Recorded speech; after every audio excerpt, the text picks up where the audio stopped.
My name is Greg Williams. I'm a lecturer in the Computer Science Department at the University of Colorado, Colorado Springs. I'm also, among other things, the Director of Networks and Infrastructure for the IT department here at the university. This course is Linux System Management and Security. So I'm going to be covering the practical side of Linux system management and security. I've been doing this for around 15 years, ever since Red Hat actually first came out. I'm not a certified Linux professional or a certified Red Hat engineer or system administrator, but I manage Linux systems all the time. And I know a little bit about what Linux does and how we manage Linux systems practically. There's the theoretical side and there's also the practical side. And a lot of what we hear when we're doing system management is the theoretical side that you're learning through textbooks. I'm going to tell you a little bit about the practical side and what we need to do to not only secure our systems but make them run well. And I hope some of my stories that I may provide you guys will help you in a new career, or if you want to just learn a little bit more about what Linux is and how it integrates into an enterprise environment. Again, this course approaches the practical side of Linux system management. No special skills are required for this course. I'm going to be diving into some basic concepts, and I'm going to talk about some of the deeper concepts. So we're going to go over Linux commands, and basic commands, and we're going to go over some of the more intricate security tools as well provided in Linux, and try to help you understand as a whole how to manage systems, or how to manage systems better. So while no special skills are required for this class, and there's no technical portion of this course, I will give you the tools that you can use to explore these topics on your own. This course is very heavily screen focused. So I may only be on camera here for about a third of these videos that you're going to see. The modules in this course cover 4 different topics. The first module will introduce you to Linux in an enterprise environment. The second one will examine configuration within Linux. The third will explore users and authentication and authorization. And the fourth one is going to cover hardening Linux and Linux security. At each end of a module, you will have a quiz. And at the end of the course, you will also have an exam. You must pass at least 80% of these exams, these graded quizzes, in order to pass this course. The project at the end of the course also will need to have a passing grade for you to pass this overall course. But the project is designed for practicality in system management. So I hope what I teach you over these next few modules will help you with those projects. So a majority of servers around the world run Linux. It's estimated that 95% of the internet actually runs on Linux. So coming across Linux in system management is a given. So even if you're not a Linux system administrator, you're going to have to deal with it at one time or another. So I want to teach you what you may experience throughout your career as a system administrator and why we do things with Linux the way we do them. So whether you're wanting a deeper dive into Linux or just wanting to maybe advance your career a little bit, I hope these will be valuable. So I'll see you in lesson 1. Hi everyone, my name is Greg Williams. I'm a lecturer in the Computer Science Department at the University of Colorado, Colorado Springs. wanted to introduce you to myself for a few minutes and tell you a little bit about these courses that you're going to be taking and my passions in computers. My passion in computers really started back in the 80s, where my parents say I changed my dad's computer. It was running DOS at the time. I changed the time on it because he couldn't figure it out. So then when I, in high school, started taking some C programming classes, and then in college, my undergrad, I got my information technology degree, and then got my master's in engineering in information assurance. That's a computer science degree. My passions in computer security are really identifying malicious content and helping identify it faster. My thesis was on identifying external data breaches. Internal data breaches from external networks. The paper was actually called External Detection for Internal Data Breaches. That's what it was. Anyway, going back to where I came from in security, I still do love playing video games. And back in the early 2000s, we would play, me and my friends would play Battlefield 1942. And there was a Desert Siege mod that came out, and I would rewrite the memory locations on the fly to turn the enemies a different color so I could identify them easier. So yes, I was a hacker back then. But that really started me into my computer security career because I was able to see that other people like myself had an advantage. And how do I stop other people from gaining that advantage? So now I still play video games all the time. Love playing first-person shooters like Battlefield. Within the past week, I've played Battlefield 1 and Battlefield 4 and played Diablo, all kinds of different games. I do play games with my students occasionally, so if you send me your gamer tag, it'll be after the course, that is, after you've completed it, then we'll set up a channel or something like that. Anyway, so I've been the information security officer here at the university and the HIPAA security officer, but my passion now is being able to apply computer security into the systems that I manage. So being the director of operations, which includes telecom, it includes all networking, it includes infrastructure for what we would call a medium-sized university, which is 13,000 students. It gives me the opportunity to innovate again. We're doing some really cool things. So I'm going to take you into the data center right now, and we're going to just look over a few of the things that get me really excited about computer security and also system management.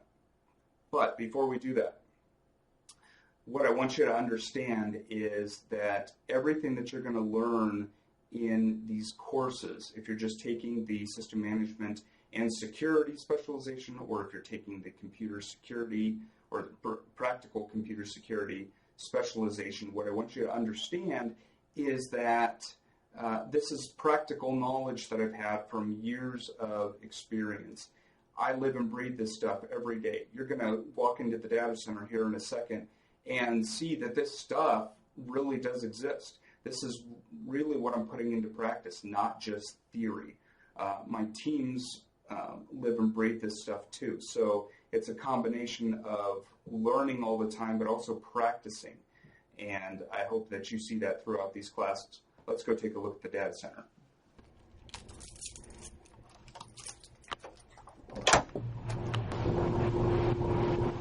Okay, this is our primary data center. We have a raised floor system here. Underneath the floor is 24 inches of space. What that does is that allows cold air from the crack units behind me here to be pushed down through the floor and cold air going up. What that does is that pushes the hot air up to the ceiling. The ceiling in this room is around 17 feet tall. But you can't tell because of the tiles. We have quite a few standalone servers, but let's take you into where we have a lot of rack mount units.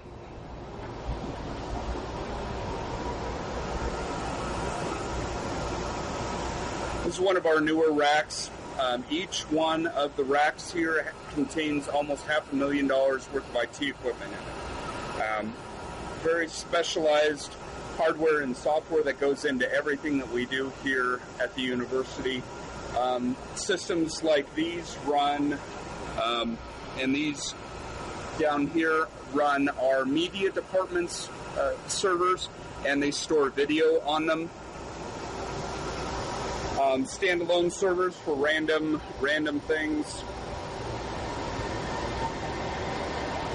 This is our SDN stack, software-defined networking. This is one of the really cool bleeding edge or cutting edge technologies that is out on the market today.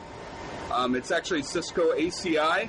What it does is it works with virtualization and physical systems to software, based on the software, route packets back and forth and do microsegmentation on the network. It's actually the core of our network, not which many universities have at the moment, or really not many more organizations. Down at the bottom, we have some of our virtualization architecture. We have storage in this cabinet. Like I said in the previous couple minutes ago, this is just our primary data center. We have 4 data centers on campus. Some have more equipment in them, some have less. We also have 54 buildings on campus. Each one of them look around like this. This is our networking row. Each one of these racks, or each one of these red wires goes to a port somewhere in the building. Orange wires go directly to servers or other internal architecture. This is our core router. Each one of these in here go to a building. Each building on campus is dual connected, meaning that if somebody cuts one of the fibers, the other one kicks in. And here's all the connections to our buildings on campus. We have more standalone servers and network architecture in the back, and then even more we could keep on going. But what I want you to understand out of the entire course, as you're thinking about these videos and you're watching these lectures and doing the work, think about how you are implementing this technology or how you want to learn this technology for an organization. Feel free to email me. I'll be more than happy to take a look at whatever you have and help you out if I can. But keep in mind, I practice this stuff on a daily basis. This isn't just me talking theory. Most of the stuff that we talk about is from situations that we've had here on campus or lessons learned. So I will see you in the next couple weeks.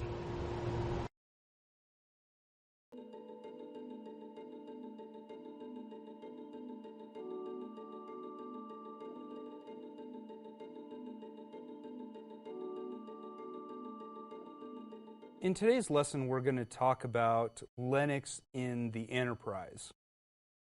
So what is Linux? And how is Linux used in the enterprise? We're going to discuss what Linux is, what devices it's built into, and why do we actually care? I know you're taking this lesson or this course because you want to learn about Linux, but why do we care about Linux in the enterprise? How much do we need to take Linux into account when we're thinking about everyday computing? or even enterprise computing. So what is Linux? Linux is an operating system. In order to be called Linux, it needs to have the Linux kernel. So it's used for a lot of different technology, such as TVs, thermostats, small little computing devices, our phones. Okay, it's estimated that 95% of the internet runs on some type of Linux machine or server.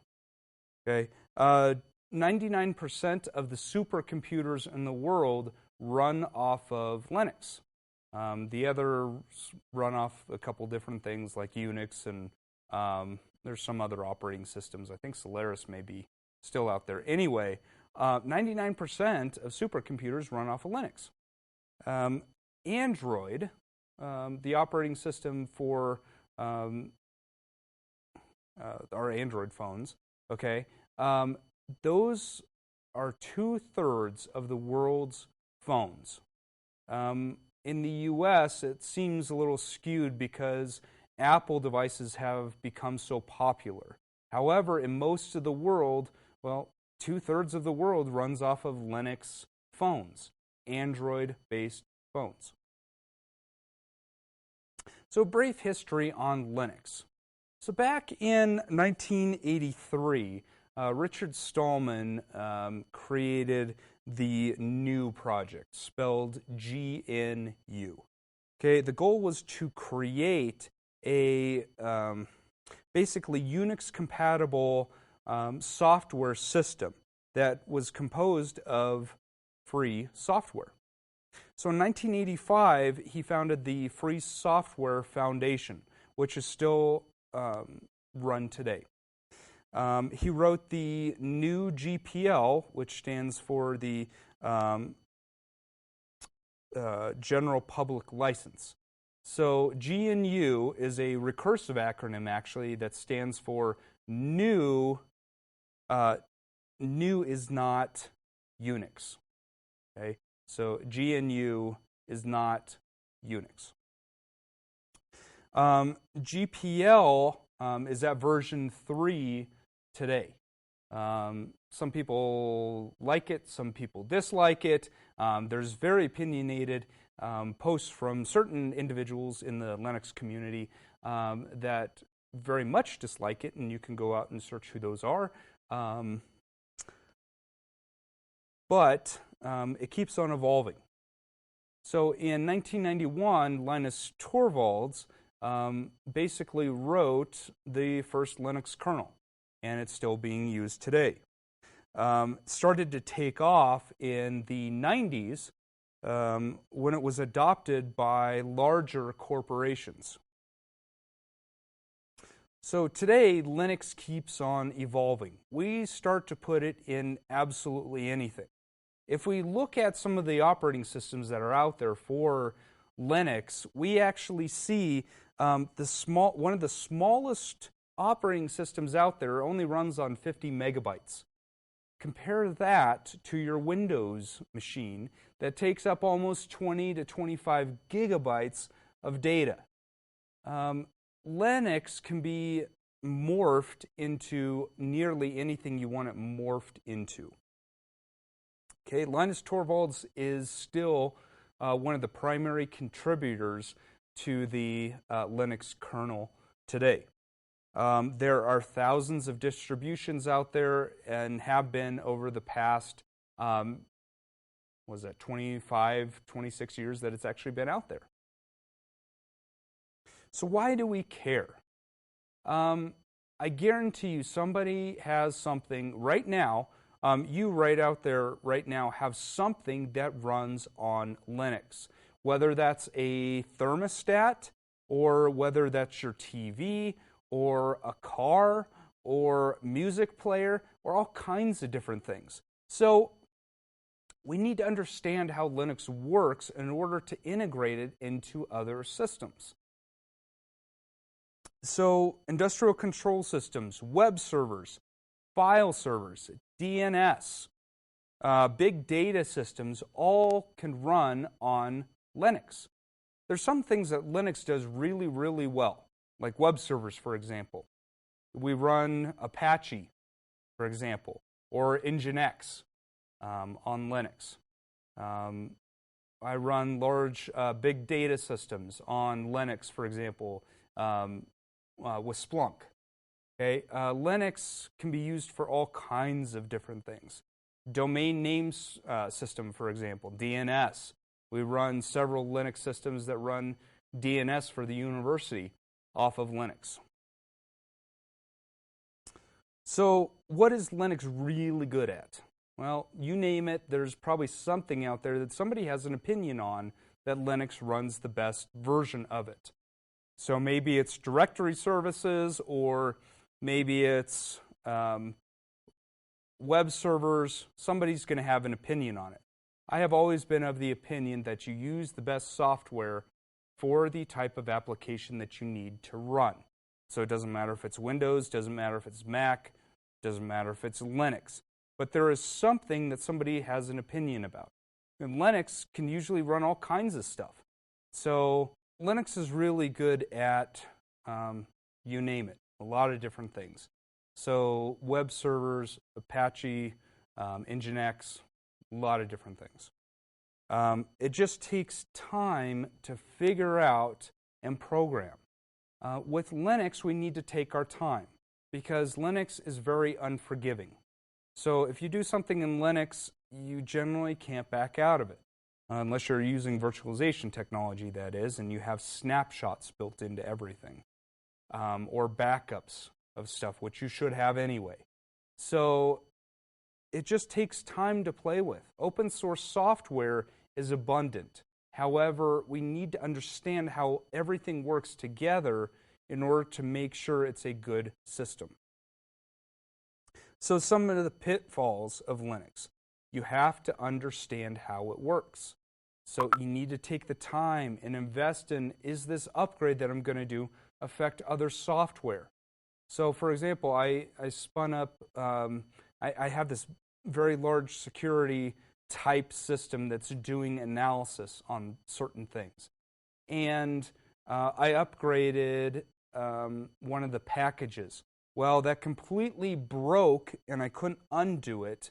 PF-Ring modules that looked at my network interface card.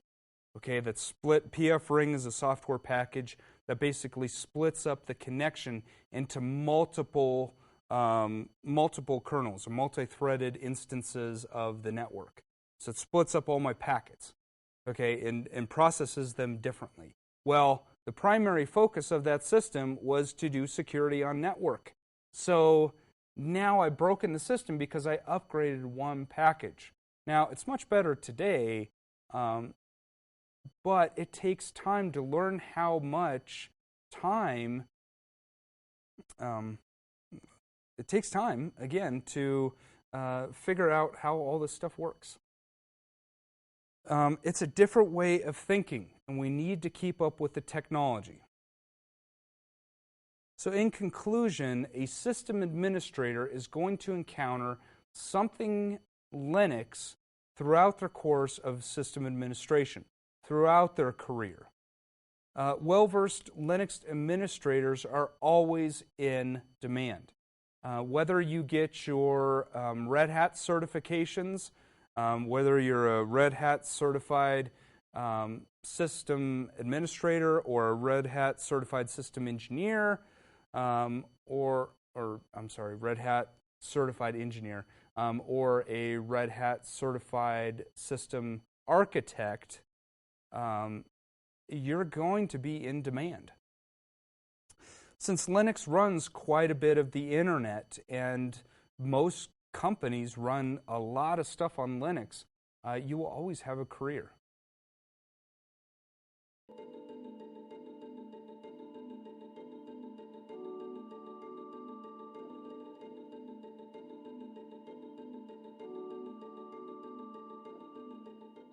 In today's lesson, we're going to discuss Linux distributions. So Linux distributions are anything that contains the Linux kernel. So we're going to be discussing a little bit about the kernel and how distributions work, what types of distributions there are out there, and a little bit about how we can build our own distribution if we want to. So in order to be called Linux, again, we have to have the Linux kernel. We have different forks of the Linux kernel. We could run version 2, version 3, all kinds of different versions out there.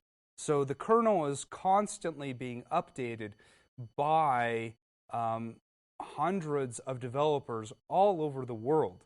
I said it in the previous video, but Linus Torvalds still is one of the primary contributors to the kernel. The kernel is the core of the operating system. It is what makes Linux Linux. It has different modules built in and ways that it interacts with hardware to really make it an operating system. So each distribution of Linux has its own kernel, and it usually has a package management system that is used for building other software on top of that kernel to make what we call an operating system that you would use for different applications. So some distributions may be heavily focused on web content, some of them may be focused on security, some are forensic software. We can do all kinds of stuff with our Linux distributions. There are literally thousands of distributions out there because people can make their own. So developers out there create all different forks. I personally run probably around 7 or 8 different distributions at my home. Or even at my desk, I probably have 15, 20 different distributions used for different things. Now, all those working together, I use virtualization technology to run them all at the same time, but let's say I want to execute a virus. Well, I use a certain Linux distribution to make sure I don't infect my main system. Or penetration testing, for example, is another distribution. Or if I want to bring up a web server, okay, all those distributions are custom built by people that have very specific criteria in mind about what they want to do with that operating system. So a distribution may also include, including the kernel, open source tools and libraries, a window manager. A window manager is a GUI interface to the operating system and how we actually interact with the kernel. So maybe we don't have a GUI, but we still have to have a Windows manager to interact. Okay. Also a desktop environment as well. So desktop environments may include such versions as like KDE or GNOME or XFCE or Flux. There's a whole lot of them, depending on how easy they are to use. So while most distributions are open source, meaning that anybody can use them, some of them aren't. So Red Hat, for example, Red Hat Enterprise Linux, or you may hear RHEL, R-H-E-L, those distributions are paid for because of the support that they have behind them. So if we have an issue with our Red Hat systems, we may call up support and say, how does this work? The benefit of having support behind some of those enterprise systems is because we know they are maintained. We know that the security patches are always going to be there. They're always working together to come up with a solution that works for that operating system. So how do we decide on which distribution is right for us? Well, really, it comes down to what you want to do with it. What I said before, we have security distributions, we have forensics distributions, we have normal computing, desktop, web server, networking, we can run firewall distributions, we can run all kinds of stuff. So we need to find which one is going to be best for us to use in a certain use case. Some other considerations are also, what about support? So some of the distributions out there are much more supported than others. So Red Hat being the one that's going to be the most supported out there, yet cost money. Ubuntu has also come out with they release 2 distributions every year. So they release a version in October and they release a version in April. So for this year, for example, 2017, they'll come out with 17.04 and 17.10.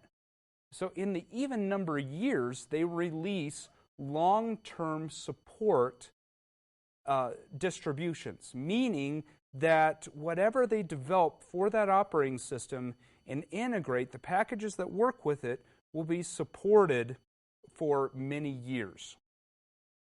So the odd years or the off-schedule ones, so like 1604, for example, was a long-term support or LTS version of Ubuntu. So depending on if we need support or not goes back to how long do we want to use this thing? Does the distribution stay up to date on certain packages? Because Linux is open source and a lot of versions are open source, it really comes down to are the developers constantly evaluating the patches? And how difficult is the distribution to use? If it's clunky, it doesn't make sense with the hardware we have it on, if it doesn't work with the virtual machines, maybe it's not a good distribution for us to use. Additionally, do we really want a GUI interface on a web server? Probably not, because we're going to be using it command line only. Okay, we need to have these considerations in mind before we deploy a distribution. So the major distributions, distrowatch.com has a lot of information on all kinds of distributions. There's something being released all the time. So major distributions include Red Hat flavors like Fedora and Scientific Linux, and CentOS is, or also pronounced CentOS, depending on who you talk to. CentOS is a 100% compatible version of Red Hat. It's just open source. Debian also includes versions like Ubuntu or Knoppix or even Mint. Somebody that wants to get into Linux just for testing it out and for using it as a desktop may use Mint because it has a lot of drivers in there that we can use to watch video, for example. If you want to use it for your home computer, it's a great way to dive into Linux. Okay, we also have Arch and Gentoo and Slackware. So custom examples of Linux distributions: Android for your phones, routers, DDWRT. For security, we have Kali Linux. For the Internet of Things, Nest, Raspberry Pi, and for privacy, Tails Linux, for example. So in conclusion, Linux distributions come in all shapes and sizes. Some are large, some are small. It's really up to the system administrator to decide what is the best distribution for us. In this lesson, I'm going to discuss installing Linux. The installation of Linux varies by distribution to distribution. However, the tasks involved are pretty much the same. First, you're going to need installation media. In this case, I have a virtual machine, so I put the virtual disk into the virtual drive and started up the installation process. The first screen that comes up is the language screen. I'm going to select my language as English and press continue. The next screen that comes up is the installation summary screen. There's only a few options on this screen, but each of these options goes into other configurations. In order to set the time and date, I need to set this automatically. So I need to turn my network card on so it obtains an IP address. Once the IP address has been obtained, I can go back into my time and date and select my time zone. The time automatically will be updated if I do this. The next thing at minimum that I have to do is select the software installation or the software selection.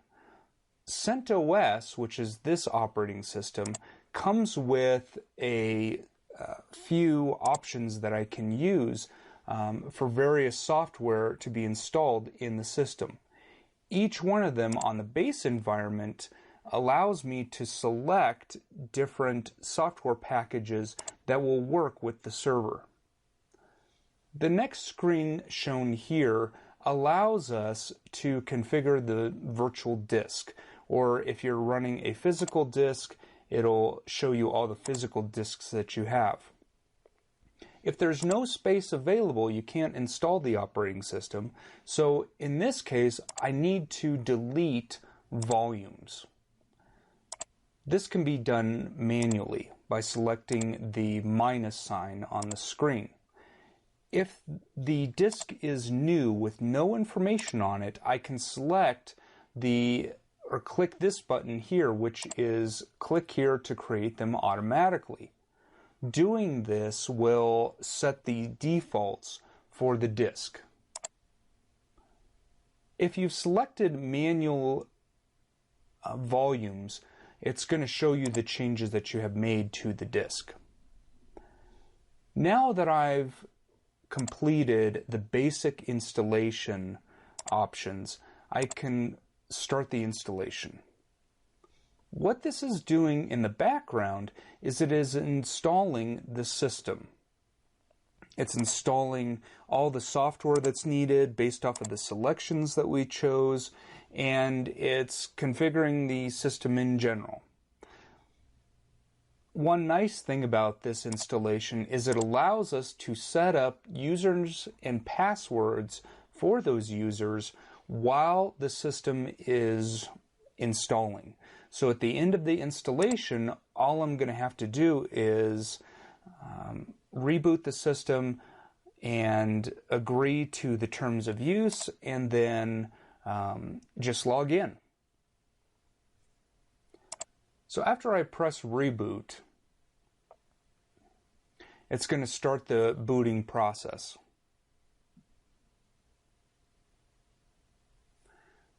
On first startup, we need to agree to the terms of use. So here's the license information, and it's going to ask me to accept it. It's now going to finish the installation of Linux. Notice how the information that I filled out for the username and password is already ready for me the very first time I boot the system. The first time I log in, I'm going to get a couple screens asking me how I want to use the system. So I'm going to use English as the language and make sure the keyboard is correct. I can connect my online accounts on this screen to automatically log in to certain accounts. Now the system is ready to go.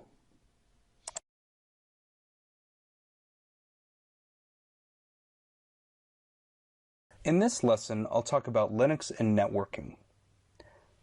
Networking within Linux is a little different than your traditional networking within OS X or Windows.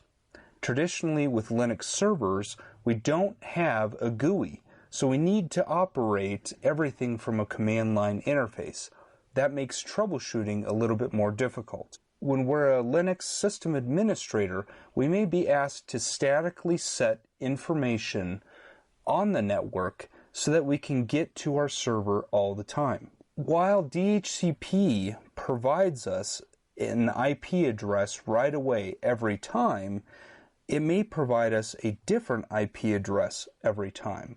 So we need to configure the IP address from the command line to ensure that we get the same IP address every time we try to access that server. Let's look at both the GUI side and the command line interface. Different distributions handle networking different ways. Some call things certain ways and some display information other ways. So in order to find the GUI configuration for networking, you'll have to search for it. In this case, it was under Settings and then Network. This is the Network Manager, which is traditionally the piece of software that is used in GUI to manage your interface connections. In order to modify these, I'm going to click the wheel, go down to IPv4. Notice that it's set to automatic DHCP. I may want to change the DNS address. Here is where I'm going to change the static information for my server. So I would type in the address, the net mask, and the gateway.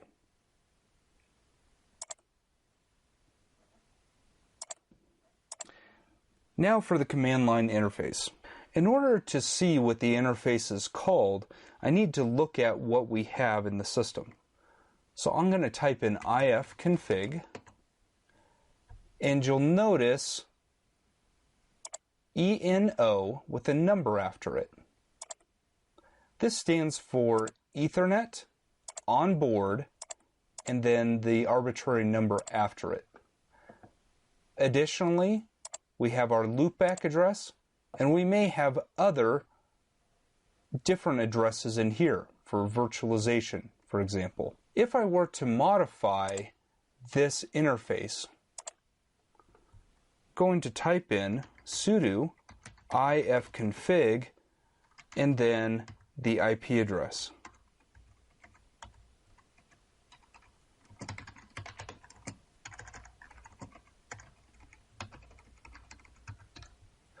I need to have the IP address that I want to enter plus my net mask. Those two need to be known. I also need to enter in the actual interface that I want to configure. Once I hit the enter button, it's going to change the system. The other thing that I need to do, I'm not going to actually modify that, but the other thing I need to do is change the route. The route allows us to have a way to get to the next hop. I can change the route by typing route, add, and then the information that I want to, the router information that I want to add, and the destination. So if I want to change certain routes for certain interfaces, I can do that by just typing in route add and then the information. So if I wanted to add 192.168.122.1 for ENO 16777736, it's going to change the default, it's going to change the route for that interface. However, I don't want to do that because it's working just fine right at the moment. In order to see if things are working correctly, I'm going to ping resources. So I'll type in ping and then a name. I should receive a response back, which means that both my route is working and my DNS is working. If my DNS is not working, I can try just pinging the gateway and see if I get a response. If I don't get a response from the gateway, then I know there is something wrong with my system. Let's look at how we configure the network interface if we need it to be persistent. The way I just showed you will reset once I restart the server. So I need to have that information saved. This is located in etc sysconfig network scripts and the interface that I need to configure. So ifcfg-eno and then the number after it.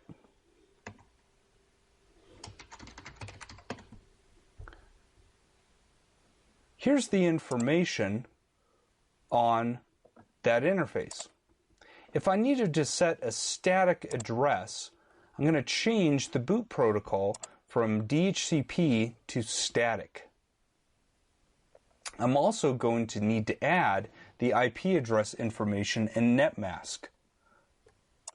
This is very easy, where I would just type in IP ADDR equals 192.168.0, let's say, .2, and my netmask is 255.255.255.0. However, since I don't want to modify this at this point, I'm going to quit out.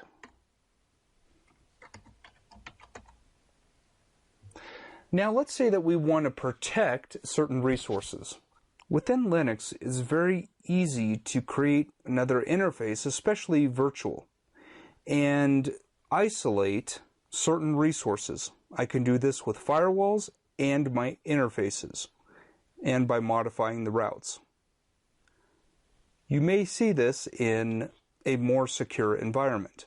In conclusion, troubleshooting with Linux is not difficult.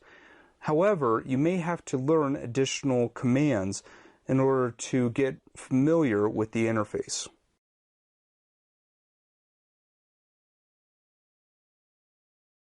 I will show you how to interact with the sudoers file, grant sudo privileges to certain users, and allow them to execute privileged commands with or without a password.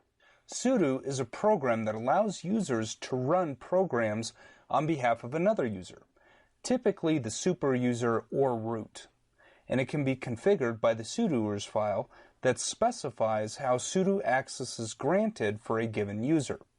In order to view or modify the sudoers file, you must have super user or root privileges. I'm using the Greg account so that it is not privileged at the moment. In order to elevate my privileges, I'm going to log in as root.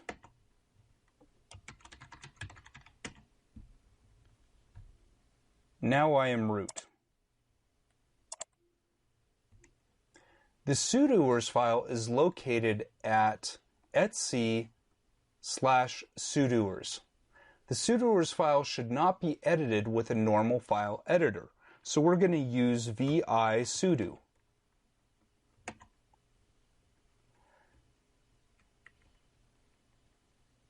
I'm going to scroll down here to where we actually modify parts of the sudoers file to grant certain access.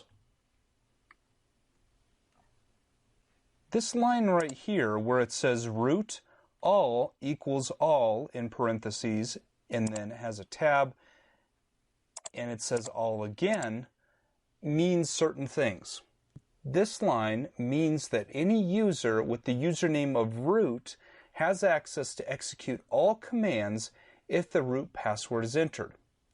Obviously, the root user should have these privileges already.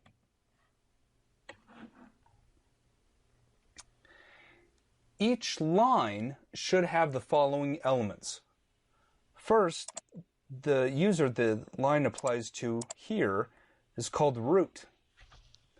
Next, the host, which the line can be applied to, in this case, all.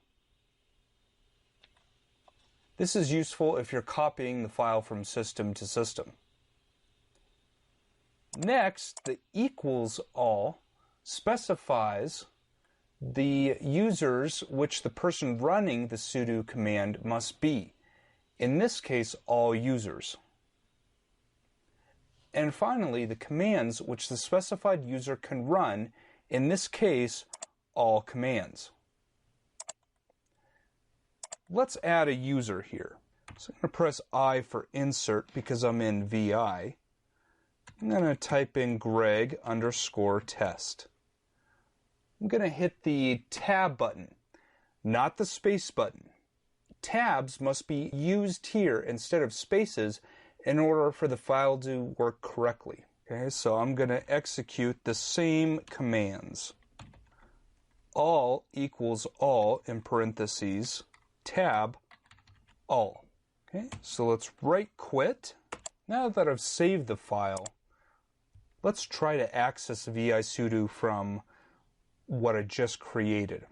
Sudo or VI sudo is a privileged process, so we need to execute it as root, as sudo. So su Greg_test. Now notice that my username is Greg_test. So sudo vi sudo.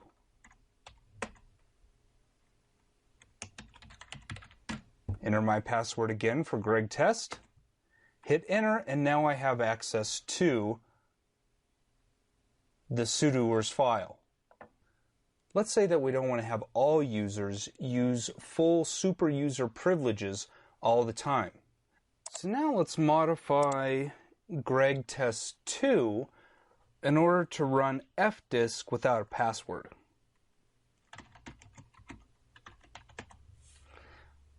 Go down to the line that we created just a little bit ago. Type in Greg test 2 all equals no passwd tab. Remember, the all, this third string here, is for commands. We'll type in sbin fdisk. Now let's switch users.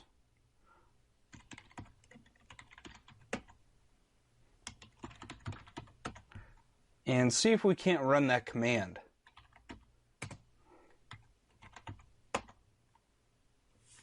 Whoops. So notice how I didn't have to enter a password. Typically when you run sudo, we have to enter that password. Now let's look at what sudo also provides. Sudo also provides information on what we just entered. So let's look at sudo, well, let's exit out of here. And we'll exit out of Greg test. And let's look at sudo tail -3 var log secure. Notice how all my commands are logged. Sudo provides information on everything that the user types in, as long as they are using sudo. If we don't want them to sudo, then we have to not allow them to do that. However, if they're in the sudoers file, we can lock those commands down as well. In conclusion, sudo provides a way to provide access to users on behalf of the root user. This is important to do because sometimes we need to elevate privileges. What this allows us to do as well is make sure security is still intact. So what if we accidentally type something in? Well, sudo prevents us from accidentally typing in a command that we may not have meant to type in. So anytime we type in sudo space and then the privileged command, we're going to be prompted for that password and think about it twice. So in an enterprise environment, it's best to enable sudoers for your Linux systems. So they have the ability to do administrative things. However, lock down the system to understand what they're doing, to know what they're doing. Logging information is important as well.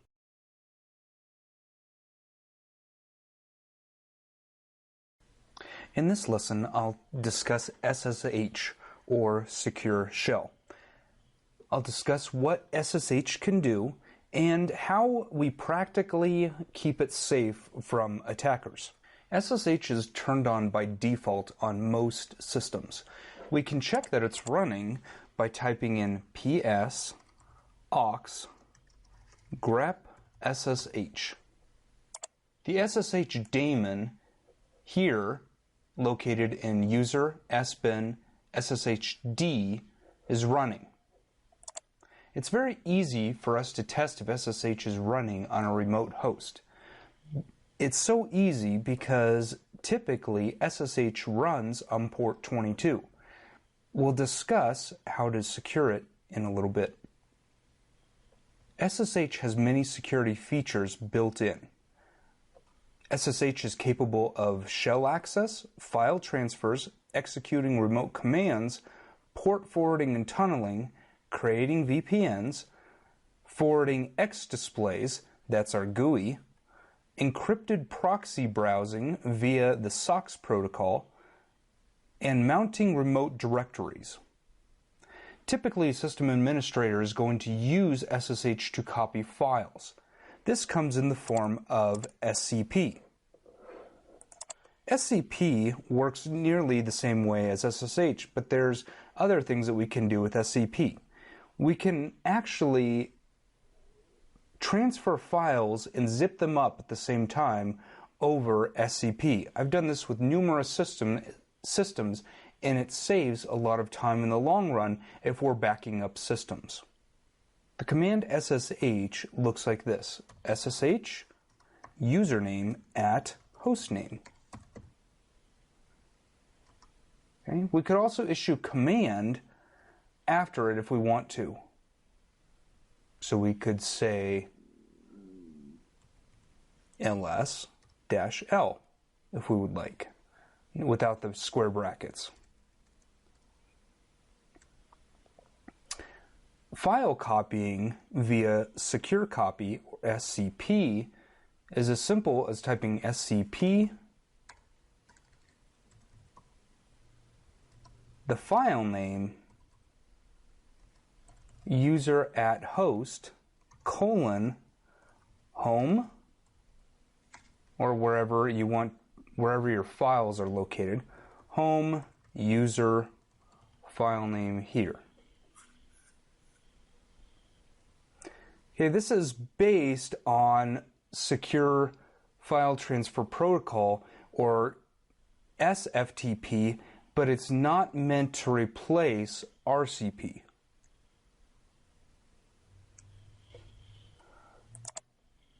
Let's test this out.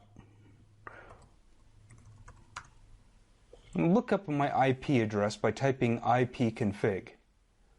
Here, my interface is 192.168.18.131.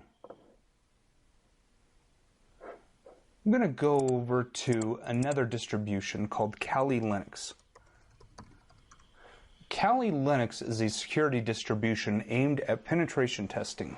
And I'll show you why here in a minute. So we're going to SSH greg at 192.168.18.131.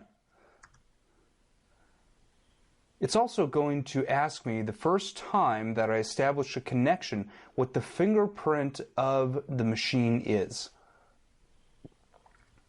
I'm going to type in yes. What this does is it keeps a list of known hosts.